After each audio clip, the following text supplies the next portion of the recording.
भारत में ही शाकाहारी क्यों मिलते हैं? कारण बताइए। नहीं बता पाएंगे ना? आपके पास इनका उत्तर ही नहीं, हम बताते हैं। पूरी दुनिया में केवल भारत में ही शाकाहारी इसलिए मिलते हैं क्योंकि भारत की विचारधारा है, हमारे ऋषि मुनियों ने, पुराणों ने, वेदों ने ये सिखाया है बाप दादों ने कि बेटा अपने स्वाद के लिए तुम पत्ते खा के पेट भर लेना, घास फूस। आपने सुना होगा कि पृथ्वीराज चौहान, महाराणा प्रताप ने घास की रोटियां खाई, सुना होगा आपने, ये इतिहास में पढ़ा होगा। क्यों खाई भाई? महाराणा प्रताप थे, क्यों नहीं मांस खाया?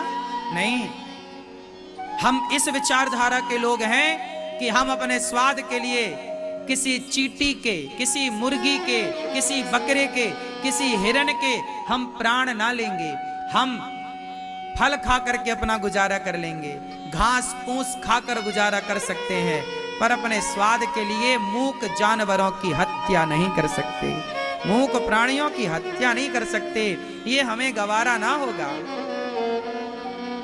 ये विचारधारा इस देश की रही। और आप कहते हो जी सब खाते हैं तो हम खाते हैं, ना जी, आप श्रेष्ठ हैं, अपने को पहचानो। आपने गलती ये कर दी कि अपने को भुला दिया। आप लोग अपने को भूल गए, आप लोग अपने को भूल गए कि हम किसकी संतान हैं, हम कौन हैं। आपने अपने अस्तित्व को भुला दिया। मैं काले की पढ़ाई पढ़ पढ़ के गुलामी 700 साल तक रही है, अभी तो 77 साल ही भई ना देश को आजादी मिले। तुम तो 700 साल से गुलाम ही थे ना, तो गुलामी की छाया अभी तुमसे गई नहीं है।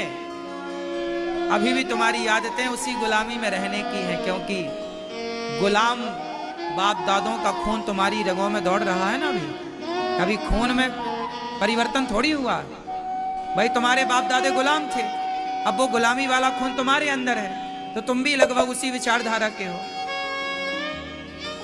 गुलामी तो तुम्हारे रगों में है ना। अभी टाइम ही कितना हुआ है आजादी के। अभी तुम इस विचारधारा से नहीं उबर पाए कि तुम कौन हो। अंग्रेज आए, मुगल आए, हमारे देश के गुरुकुलों को उजाड़ा। क्यों उजाड़ा? डरते थे अंग्रेज, डरते थे मुगल भारत की शिक्षा से। इसलिए मैकाले ने विदेशी शिक्षा भारत में थोप करके चला गया। काश तुम पढ़े होते कि मातृ देवो भव पितृ देवो भव, तो आज देश में वृद्धाश्रम ना बन रहे होते।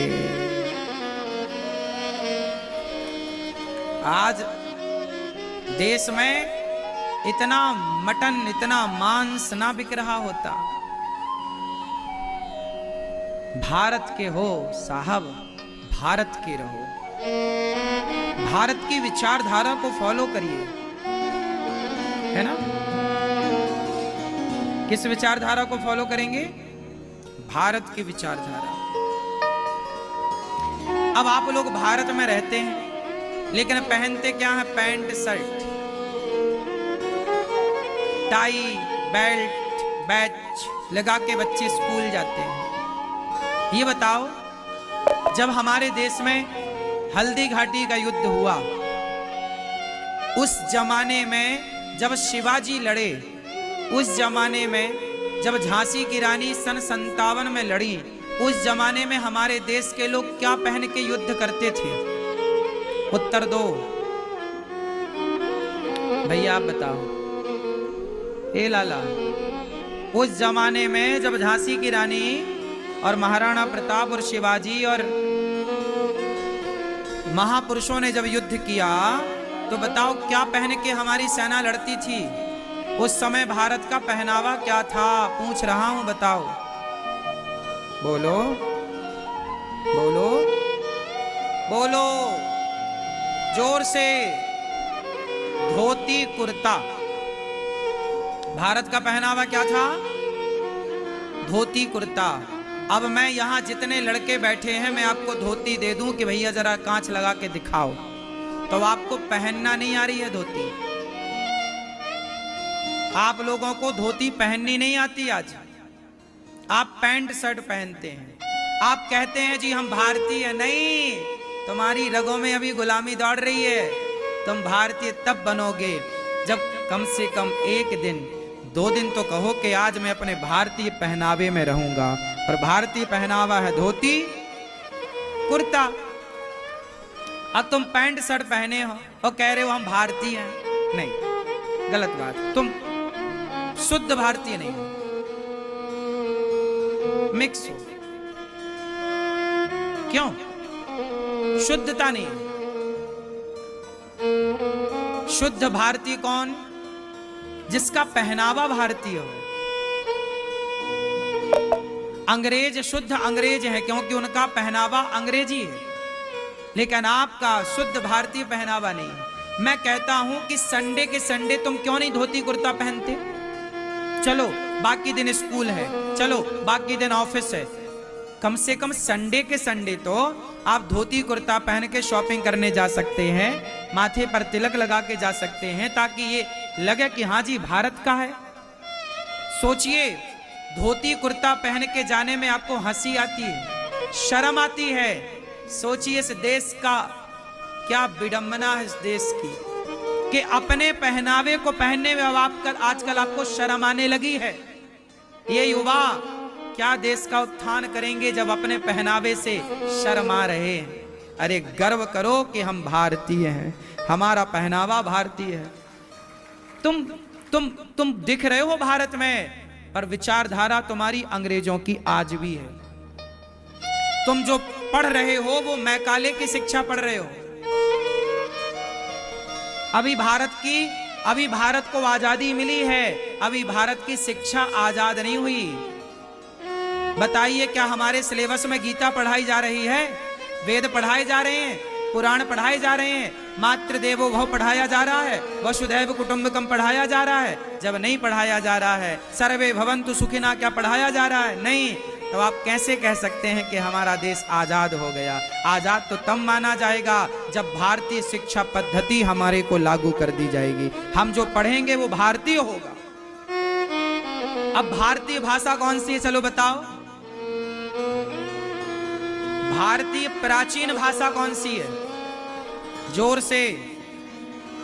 संस्कृत भाषा प्राचीन भाषा। अब हम लोगों ने संस्कृत बोलना छोड़ दिया, सुनना छोड़ दिया, समझना छोड़ दिया। क्या पढ़ते हो आप? इंग्लिश। क्या इंग्लिश भारत की भाषा है? लेकिन आप प्रमोट तो कर रहे हो विदेशी भाषा। आप पहनावा भी विदेशी। अब आजकल के बच्चों को बोलो कि भैया जरा हिंदी में गिनती सुनाओ, 77, 78, 69, ये जरा सुनाओ, नहीं सुनाएंगे। 80, 81, 82, 83, 84, 85, 86, 87 नहीं, वो सुनाएंगे 88, 89, ये सुनाएंगे। बच्चों को हिंदी की गिनती भूल गई। हाँ या ना? बोलो हाँ। आप लोग राम राम कहना भूल गए, जय श्रीमन्नारायण कहना भूल गए, राधे राधे कहना भूल गए। आप लोगों ने हाय हेलो कहना स्टार्ट कर दिया और कहते हो कि हम भारत के हैं। कैसे तुम भारत के हो सकते हो भाई? भारत माता कैसे तुमसे प्रसन्न होंगी? भारत माता की जय बोलो जरा एक बार।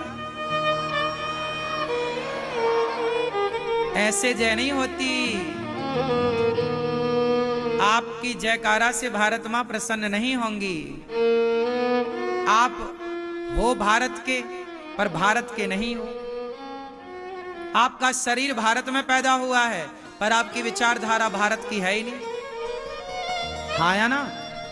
आज हमारे देश में कौन सा आईएएस, आईपीएस, कलेक्टर, कौन सी पोस्ट ऐसी है, डॉक्टर हो या जज हो, एडवोकेट हो, इंजीनियर हो, कौन है जो भारत की पढ़ाई पढ़ करके वो एडवोकेट बना हो, जज बना हो? कौन सा आईएएस? कोई एक आईपीएस बता दीजिए, आईएएस बता दीजिए जो भारतीय शिक्षा से बना हो। एक आईपीएस बता दीजिए, एक आईएएस बता दीजिए कि जो भारतीय शिक्षा से बना हो। सब मैकाले की शिक्षा से बन रहे हैं। हाँ या ना? मैकाले एक बहुत बड़ा इंग्लैंड का एक व्यक्ति था, जो इंग्लिश देश का वो व्यक्ति था, बहुत पढ़ा लिखा था। उसने इस देश में संडे की रविवार की छुट्टी किसने शुरू कराई? मैकाले ने। संडे की छुट्टी क्यों होती है? क्योंकि संडे को चर्च जाते हैं वो लोग, तो उसने अपने हिसाब से संडे की छुट्टी कराई कि हम लोग चर्च जाएंगे। लेकिन आपके जमाने में पहले आपके यहाँ एकादशी की छुट्टी हुआ करती थी कि आप एकादशी का व्रत कर सकें। आज भी संस्कृत में अष्टमी की छुट्टी होती है, गुरुकुलों में प्रतिपदा की छुट्टी होती है। हमारी छुट्टियां पौराणिक अलग हैं। ये मैकाले की छुट्टी लागू कराई संडे की, क्योंकि संडे को क्रिश्चियन लोग चर्च जाते हैं, तो वो उन्होंने अपने लिए कराई। तुम फिरते रहो, तुम्हारा कोई, इसलिए आज के बच्चे वो तो चर्च से जुड़े रहे, पर आपके बच्चों को मंदिर से हटा दिया। वो तो चर्च से जुड़े रहे, वो तो बाइबल से जुड़े रहे, पर आपके बच्चों को अपने धर्म के खिलाफ भड़का भड़का के। और देखो आजकल के बच्चे गीता नहीं पढ़ते, मंदिर नहीं जाते। इन्हीं के कारण आपके बच्चे मंदिर जाने से बच रहे हैं, जबकि उनके बच्चे, आज मुसलमान के बच्चे को देखो, जरा सा बच्चा है टोपी लगा के नमाज करता है, नमाज पढ़ता है? नहीं पढ़ता। मुसलमान अपने धर्म के प्रति बड़ा सजग है, इसलिए उसकी संख्या बढ़ रही है। और तुम अपने धर्म के प्रति लापरवाह हो गए, इसलिए तुम खतरे में आ गए, तुम बट गए, तुम अंग्रेजों के भड़कावे में आ गए, तुम मुगलों के भड़कावे में आ गए, तुम जातवाद का जहर लेके आ गए, बट गए। अब तुम्हारा पतन होने की स्थिति में। इसी देश में तुम अल्पसंख्यक हो गए, इसी देश से तुम्हें मार मार के खदेड़ा गया, कश्मीर से। क्या कर लिया तुम लोगों ने? जो अपने धर्म को भूल जाता है, अपनी शिक्षा पद्धति को भूल जाता है, उसका सर्वनाश हो जाता है। जो अपने संस्कारों को भूल गया, जो अपनी संस्कृति को भूल गया। मुसलमान आज भी टोपी लगाता है, वो अपने पहनावे में है,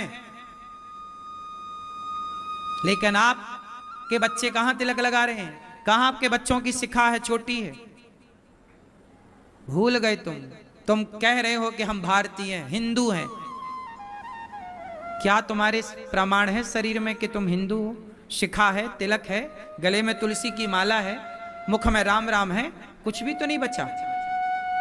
हाय हालो तुम्हारी जबान में सेट है। तुम लिविन का कल्चर अपना रहे हो,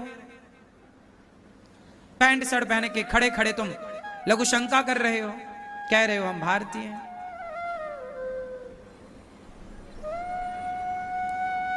समझ में आ रही है बात कि नहीं आ रही? इसलिए अभी जाग जाओ, समझ जाओ, संभल जाओ। भागवत जी इसलिए सुनी जाती है कि हमारे हृदय में भगवान के चरणों के प्रीति प्रेम बढ़े, और इन कथाओं के माध्यम से ये दास आप सभी भारतीयों को जगाने की कोशिश करता है। मैं आपसे आपका परिचय करा रहा हूं कि आप कौन हैं। आप भूल गए, आप मांसाहारी कभी थे ही नहीं, आप भारतीय हैं, शुद्ध शाकाहारी थे। आपने बर्ग लाने पे लोगों की देखा देखी में आप मांसाहारी हो गए कि वो कर रहे हैं तो हम भी करें। नहीं, मैं कहता हूं कि अमेरिका, लंदन, जापान के लोगों से अपनी तुलना मत करो। तुम श्रेष्ठ थे, श्रेष्ठ हो, श्रेष्ठ रहो। तुम्हारी विचारधारा सबसे उत्तम थी, उत्तम है। अच्छा बताओ, भारत की एक श्रेष्ठ विचारधारा की मैं बात कर लूं, उत्तर देना मेरे प्रश्नों का। बताओ, आपकी जो दादी है, आपकी जो नानी है, आपके जो परिवार में जो पुराने लोग हैं, मैं उनकी एक बात पूछ लूं, आप उत्तर देना। तुम्हारी मौसी होगी, तुम्हारी बुआ होगी, तुम्हारी नानी होगी, तुम्हारी दादी होगी। कई बार उनके पति, किसी के पति भगवान के घर चले गए, तो क्या तुम्हारी दादी ने दूसरा ब्याह किया था? क्या तुम्हारी मौसी ने दूसरा ब्याह किया था? बोलो, क्या किया तुम्हारी मौसी, नानी, दादी ने जब तुम्हारे नाना, दादा, मौसा जी, फूफा जी भगवान के घर चले गए? तो क्या किया था आपके परिवारी लोगों ने? सारी जिंदगी तुम्हारी मौसी विधवा रह करके गुजार दिया, हाँ या ना? लेकिन सारी जिंदगी तुम्हारी नानी ने, तुम्हारे नाना नानी के पति चले गए, नाना जी चले गए, लेकिन नानी उनकी विधवा रह के गुजार दी। सपने में भी किसी पराये मर्द के बारे में नहीं सोचा। सही है कि गलत है? तुम्हारे फूफा जी चले गए, तुम्हारी बुआ ने सारी जिंदगी विधवा रहकर गुजारा। मौसा जी चले गए, मौसी सारी जिंदगी विधवा रह के गुजारती है। हाँ या ना? सवाल करता हूं, भारत देश में विधवा स्त्रियां हैं, क्या अमेरिका में आपको एक भी विधवा स्त्री मिलेगी? उत्तर दो। अमेरिका में कोई स्त्री विधवा होती है? नहीं। वहां एक चला जाए, पति मर जाता है, तो वो महीने 2 महीने में ही दूसरा विवाह कर लेती है। वहां का कल्चर है ये। वहां शादी ब्याह होते ही नहीं है, वहां तो बॉयफ्रेंड गर्लफ्रेंड चलता है। 80 साल की डोकरी, 80 साल की बूढ़ी स्त्री भी यदि उसका पति मर जाए तो वहां 80 साल का दूसरा बुढ़ा बॉयफ्रेंड ढूंढ के ले आएगी। वहां का कल्चर है ये। आपको हंसी आ रही है, लेकिन वहां ऐसा है। हाँ या ना? बोलो मेरी मां। अब बताइए कि जिस देश में आपकी मौसी, आपकी बुआ, आपकी नानी, आपकी मां विधवा रहकर गुजार दें और पराये पुरुष की तरफ आंख उठाकर ना देखें, ये नारी कहां मिलती हैं? इन नारियों को कहते हैं पतिव्रता। क्या बोलते हैं? पतिव्रता नारी केवल भारत में मिलती हैं। भारत के अतिरिक्त तुम दीपक लेके ढूंढ लो, दुनिया के किसी कोने में भारत जैसी पतिव्रता नारी तुम्हें मिल जाए तो बता देना। ये है भारत। और तुम कहते हो अमेरिका करता, अरे वो अमेरिका, वो जापान, वो लंदन भारत की बराबरी कर सकता है कभी? पैसे की बात मैं नहीं करता। पैसे तो बादशाह के पास भी बहुत होते हैं, लेकिन पैसे वाला बड़ा नहीं होता साहब, चरित्र वाला बड़ा होता है। पैसे तो रावण के पास ज्यादा थे, राम के पास चरित्र है, इसलिए राम के मंदिर बने, रावण का मंदिर नहीं बना। चरित्रवानों की पूजा होगी, रावण जैसे चरित्रहीनों की पूजा ना होगी। अमेरिका के लोग होंगे पैसे से बड़े, लेकिन चरित्र से तो भारत ही बड़ा था, बड़ा है, बड़ा रहेगा। बताओ। अब आखिरी सवाल मेरा इस संदर्भ से जुड़ा हुआ, बताइए पैसे को आप बड़ा मानते हैं कि चरित्र को? बोलो, क्या बड़ा है? तुम्हारी मां, जरा विचार करो, तुम्हारे पिताजी के जाने के बाद तुम्हारी मां ने अकेले जीवन गुजारा है। तुम छोटे छोटे थे, पाल पोस के बड़ा किया, लेकिन क्या किसी पराये पुरुष की तरफ तुम्हारी मां गई नहीं? क्या ऐसा चरित्र क्या विदेशी किसी महिला के अंदर है? बताओ। तो तुम्हारी मां बड़ी है कि वो लोग बड़े हैं? और तुम भारत को कहते हो अरे वो अमेरिका अच्छा है, अमेरिका जापान को अच्छा कहते हो, तुम्हें शर्म नहीं आती? भारत की रोटियां खा के तुम भारत के बारे में ऐसा सोचते हो? भारत से अच्छा ना कभी कोई था, ना कभी कोई है, ना कभी कोई होगा। भारत सबसे अच्छा है। पैसा यार क्या मायने रखता है? आप पैसे को महत्व देते होंगे, नहीं पैसा बड़ा नहीं है। कितना बड़ा है पैसा बताओ? क्या चरित्र से बड़ा है पैसा? आपको कैसी मां चाहिए? चरित्रवान मां चाहिए या ऐसी जो आपके पिता के जाने के बाद दूसरों के साथ रहे वो? आप किस मां से प्रसन्न होते? आप बताइए, एक पुत्र होकर बताइए। आज आप प्रसन्न हैं कि मेरी मां, मेरे पिता के जाने पर भी मेरी मां किसी और की तरफ आंख उठा कर ना देखती है। ऐसी संतान खुश होती है कि वाह मेरी मां। ऐसी मां की खूब इज्जत करनी चाहिए, ऐसे मां के पांव धो धो के पीना चाहिए, ऐसे स्त्रियों के सम्मान करना चाहिए जिन्होंने भरी जवानी में विधवा हो गई। मेरी एक सगी मौसी है, मेरी सगी मौसी है, उनका विवाह हुआ था, मंडप के नीचे ही पति को देखा था। उस समय वो 8-10 साल की थी, बहुत पुरानी बात थी। उस जमाने में ब्याह ऐसी जल्दी हो जाता रहा होगा। मेरी मौसी ने, पहले क्या होता था, विवाह होता था ना, विदाई 3 साल बाद होती थी, जब लड़की थोड़ा मैच्योर हो जाती थी, समझदार। तो हमारी मौसी का ब्याह हुआ था, पर वो ससुराल नहीं गई थी, विदाई नहीं हुई थी, और हमारे मौसा जी चले गए भगवान के घर। आज भी वो जिंदा है हमारी मौसी, सारी जिंदगी गुजार दी, लड़कपन, जवानी, भरी जवानी गुजार दी, बुढ़ापा गुजार दी। आप तो बिल्कुल जर्जर हैं, आखिरी स्थिति पर है, लेकिन चरित्र पर दाग नहीं लगा। ऐसी स्त्रियां ढूंढ लेना, पूरी दुनिया में कहीं मिल जाए तो बताना, मैं पांव धो के पीऊंगा। ऐसी स्त्रियों के चरित्रवान स्त्रियां भारत में पाई जाती हैं। और तुम्हें इज्जत नहीं है भारत की? तुम कहते हो वो अच्छा है, खाक अच्छा है, भारत की रोटियां खाते हो, गुणगान तुम दूसरों का गाते हो। तुम जानते क्या हो भारत को? कितना जानते हो अपनी संस्कृति को? आज विडंबना जानती हो मेरी मां क्या हो गई कि हमारा युवा अपने भारतीयता से, अपने भारत की संस्कृति को भूल गया, संस्कारों को वो पैसे को महत्व देता है। जी पैसा है तो सब कुछ है, खाक सब कुछ है। पैसा है तो सब कुछ नहीं है मेरे भाइयों। पैसे से बढ़कर भी बहुत सारी चीजें आज भी, आपकी इज्जत, आपका सम्मान, आपका चरित्र, पैसे कोई कीमत नहीं रखता। ये बात तुम्हें अभी समझ में नहीं आएगी, लेकिन एक टाइम बाद मेरी बात तुम्हें समझ में आएगी कि चरित्र की कीमत क्या है। कितने लोग मानते हैं चरित्र को बड़ा, कितने लोग मानते हैं पैसे को बड़ा।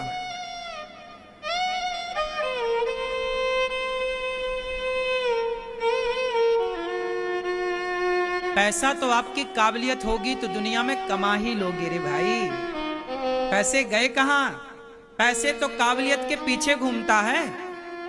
पैसे टैलेंट के आगे नहीं है, पैसे तो टैलेंट के, बोलो, पीछे है। आप में काबिलियत है, आप में टैलेंट है, आप में गुण है, तो पैसा तो पीछे पीछे दौड़ेगा। लेकिन आपकी काबिलियत के पीछे चरित्र ना दौड़ेगा, चरित्र तो आगे रहेगा।